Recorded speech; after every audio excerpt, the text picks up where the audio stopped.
set. Hi friends, my name is Bill Evertsberg. I'm one of the ministers at Kenilworth Union Church, and this is Douglas, my assistant minister, and I have a wonderful guest here with me. I decided that I wanted to stay in touch with you during August while I'm out of town, and so what I decided to do is to interview interesting people from Kenilworth Union Church who also have a home near me. This is Mignon Dupepe. I've known her longer than the rest of you because we've been neighbors up here during the month of August for a long time, for 25 years, and you've been coming for like 30 years, right? Yes. Yeah, so I've been coming up. My husband, John Snyder, his family has a long history of coming up here, and actually his father their family were cherry farmers up over on Snyder Road, and then his mom, they had this cabin before the World War II, so we started coming up after we got married and have been bringing our kids up. So we get to spend a couple of weeks each summer up here, and I wish it was longer. This summer it's been a lot longer, just between everyone's schedules. But good place to quarantine, right? Yes, exactly. And so the rest of you at Kenilworth Union, many of you at Kenilworth Union might know Mignon because she is a wonderful artist, and she lends the church her artistic gifts. So tell us what you do professionally. Mignon, looks like you're into art therapy. Yes.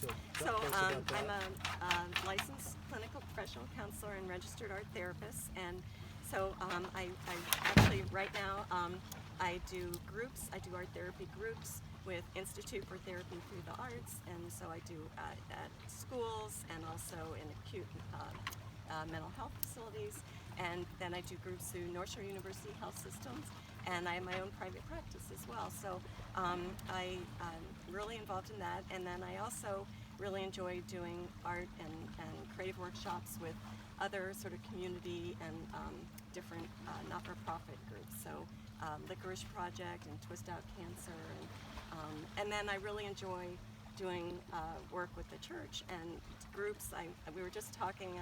I find it really meaningful to sort of use art, bringing people together, making connections, and to sort of share this common experience together. So. Great.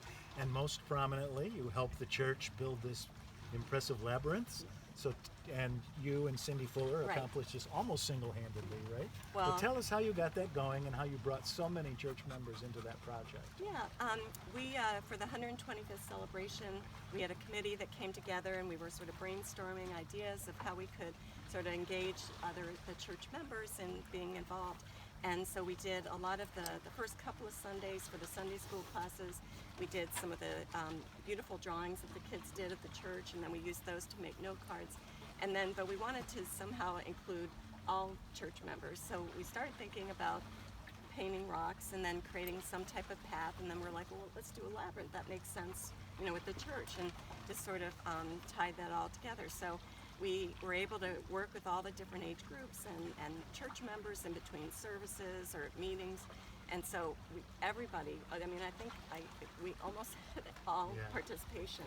So we worked, and then it was great working with the staff at the church too, because then we were able to figure out a space for the labyrinth and worked with the landscapers. And so it was sort of a really great experience actually. And it took the whole year, but we were really pleased with the outcome. Yes, thank you so much for that almost immeasurable gift to the church. All the time you gave to us, and the end result is so beautiful. Mignon was telling me before we turned the camera on that she visits regularly herself, and that she's planning maybe to repair some of the paint on these rocks. Yeah, it needs a little TLC. There are a couple of rocks that, have the paint's kind of worn off, so go in and touch up and put a coat of varnish on it. So.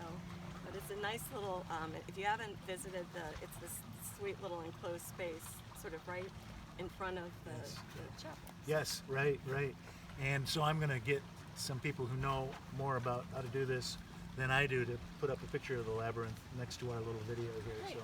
So have you known all your life that you had artistic talent and wanted to serve God and the community in this way? Well, how did this all develop? Yeah, I kind of call myself an art explorer because I'm not a real skilled artist. I really enjoy the process of exploring art materials, and I enjoy coming together with other people and creating something meaningful. And so I think that, and I think Kenilworth Union for me has always been such a community and like a safe share some of those ideas. What a So nice thing to say. I enjoyed that, and I think I was involved with Creations and A Joyful Noise for 11 years with Lori Walker. And, so I really enjoyed the whole process, and I love that sense of connection and community that art can kind of be this sort of nice little container Yes. to do.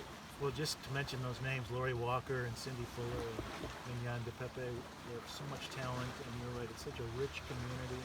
Mignon, thank you for being my neighbor up here. Thank you. When I came to Kenilworth in 2014, I knew a lot of people, thanks to this place, and thanks partly to you. And there is just no way we can ever thank you for all of the artistic contribution that you have given us to enrich. All of us together. But to enrich and beautify our life on Kenilworth Avenue in this way. You are really a treasure, a gift from God. Thank you for creating such a wonderful community with our church, and I hope people in the future will, use the Labyrinth and Yes. their reflection and calm. Thank you, Mignon. Thank you. Perfect day. God bless you.